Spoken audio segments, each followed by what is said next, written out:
I close my eyes, I take a deep breath, and I say, you can do it.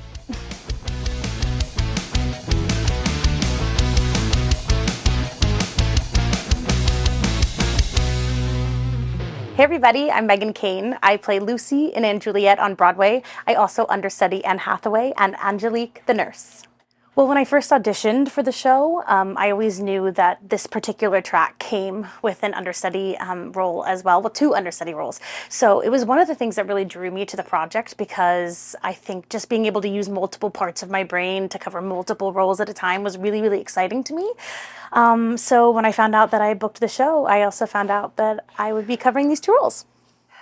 I think having a very large sense of play, being able to bring yourself to multiple roles requires just being really familiar with who you are and what you have to bring to each one, because you are not the person that plays the role. So, 8 times a week, you play the role every so often.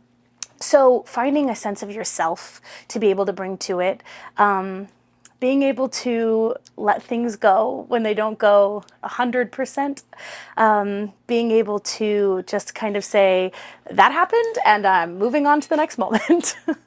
For me, it was really important to keep 3 separate books.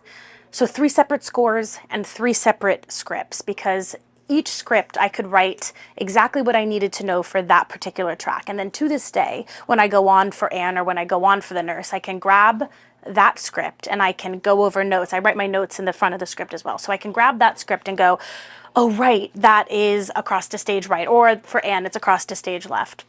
It's just a really helpful guide. And for me, it's important to keep, compartmentalize each track so that I don't mix them up.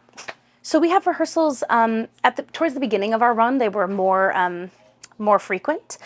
We would do music rehearsals with our associate music director, and learning all the different harmonies that you need to know for both of my tracks. They sing different harmonies during the same song. So it was really learning music first, and then we went in, and I was lucky enough that there were many people going into the show in their understudy tracks, so I had a lot of people to play with when learning the track. And now that we've been up and running for a minute, we have sporadic rehearsals, just brush up rehearsals to make sure that things are staying fresh in our brain.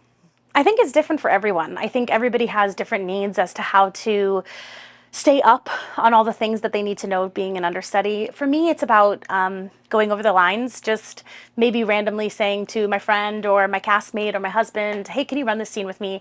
Or oftentimes backstage, while the scene is happening on stage, I'll just mouth the words to kind of just keep it fresh in my brain. Keeping up on voice lessons, keeping up making sure that you remember the harmonies for each role.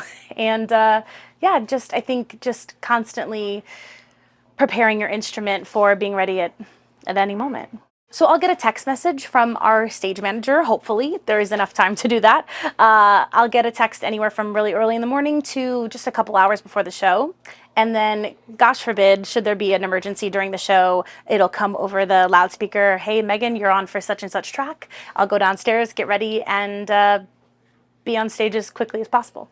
And also, something that's very cool is that sometimes our principals go on vacation, because everybody needs a vacation. So sometimes we'll actually know in advance that we get to go on, sometimes for a week, sometimes just for a day if it's a personal day. So then we get to invite our family and our friends, which is so special, because it is such a gift to know in advance that you're going to go on and really have a moment to prepare and celebrate with everybody you love. So the first time I went on for Angelique, there's this amazing costume change that happens on stage.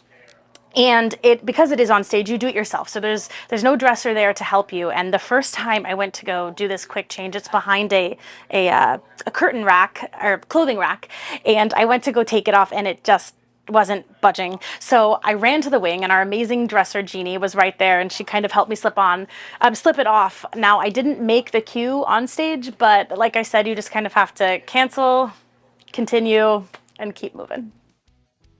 I close my eyes, I take a deep breath, and I say, you can do it.